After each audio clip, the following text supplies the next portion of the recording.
Salam pemirsa, 15 April 2026. Situasi geopolitik di kawasan Timur Tengah kembali memanas setelah Presiden Amerika Serikat Donald Trump secara resmi memerintahkan Angkatan Laut AS untuk melakukan blokade terhadap kapal-kapal yang keluar dari pelabuhan Iran. Kebijakan ini menandai eskalasi serius dalam konflik antara Washington dan Teheran, serta memicu reaksi keras dari berbagai negara.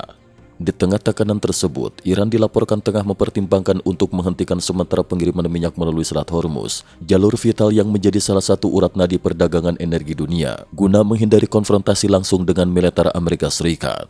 Insiden kapal China dan protes Beijing. Ketegangan meningkat setelah sebuah kapal Tiongkok jenis Fuxing mencoba menembus blokade di Selat Hormuz, namun gagal dan terpaksa berbalik arah. Insiden ini memperlihatkan betapa ketatnya pengawasan militer AS di kawasan tersebut. Pada 14 April 2026, juru bicara Kementerian Luar Negeri Tiongkok, Guo Jiakun, dalam konferensi pers resmi mengecam tindakan Amerika Serikat.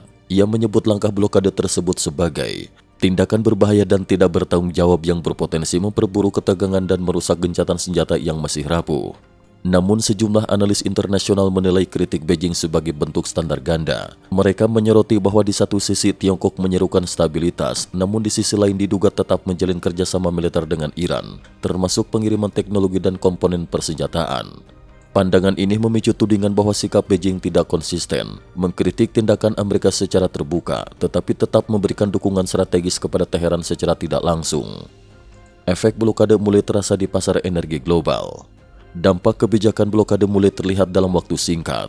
Berdasarkan laporan perusahaan pelacak kapal internasional, saat ini terdapat 121 kapal tanker kosong yang tengah bergerak cepat menuju Amerika Serikat untuk mengisi pasokan minyak.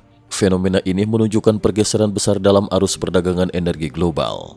Para pembeli minyak mulai mengalihkan ketergantungan mereka dari Timur Tengah ke Amerika Serikat yang dinilai lebih stabil di tengah ketidakpastian kawasan Teluk.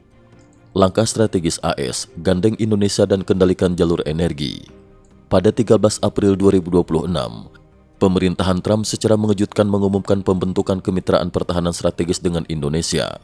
Langkah ini dinilai sangat signifikan karena berkaitan langsung dengan kontrol jalur perdagangan global.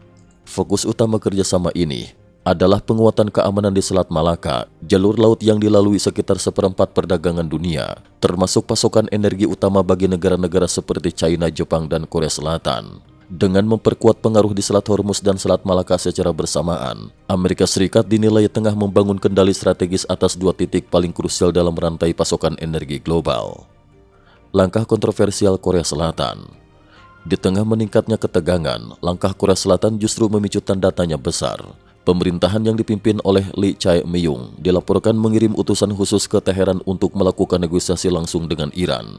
Langkah ini didorong oleh kondisi mendesak. Sebanyak 26 kapal Korea Selatan saat ini terjebak di Selat Hormuz akibat blokade. Untuk mengamankan jalur pelayaran, pihak Korea Selatan bahkan dikabarkan bersedia membayar biaya lewat kepada Iran. Sejumlah analis menilai situasi ini sebagai ironi geopolitik. Di satu sisi, Amerika Serikat sebagai sekutu utama Korea Selatan tengah menghadapi Iran secara terbuka. Namun di sisi lain, Seoul justru melakukan pendekatan pragmatis demi melindungi kepentingan ekonominya. Beberapa pengamat bahkan menyebut langkah tersebut sebagai bentuk pengkhianatan halus terhadap aliansi strategis dengan Washington. Respon cepat Washington dan arah baru kebijakan global. Menanggapi dinamika ini, Presiden Trump segera mengambil langkah diplomatik dengan menunjuk Park Eun-chol sebagai Duta Besar Amerika Serikat untuk Korea Selatan. Menurut pengamat politik asal Kanada, Sung Sue, Park dikenal memiliki sikap tegas terhadap komunisme dan dinilai sejalan dengan arah kebijakan baru Washington. Ia juga menambahkan bahwa Amerika Serikat saat ini tengah mendorong tren global yang disebut sebagai desinisasi, yaitu upaya mengurangi ketergantungan terhadap pengaruh dan sistem yang terkait dengan Tiongkok. Kesimpulan, konflik meluas, dunia terbelah. Perkembangan terbaru ini menunjukkan bahwa konflik antara Amerika Serikat dan Iran tidak lagi berdampak regional, melainkan telah menjalar menjadi krisis global yang melibatkan banyak negara. Blokade laut, pergeseran jalur energi, serta manuver diplomatik yang saling bertabrakan memperlihatkan bahwa dunia kini berada dalam fase ketegangan tinggi, di mana kepentingan ekonomi, militer, dan politik saling berkelindan. Jika situasi ini terus berlanjut tanpa solusi diplomatik yang jelas, maka bukan tidak mungkin krisis ini akan berkembang menjadi konflik yang jauh lebih besar dengan dampak global yang luas.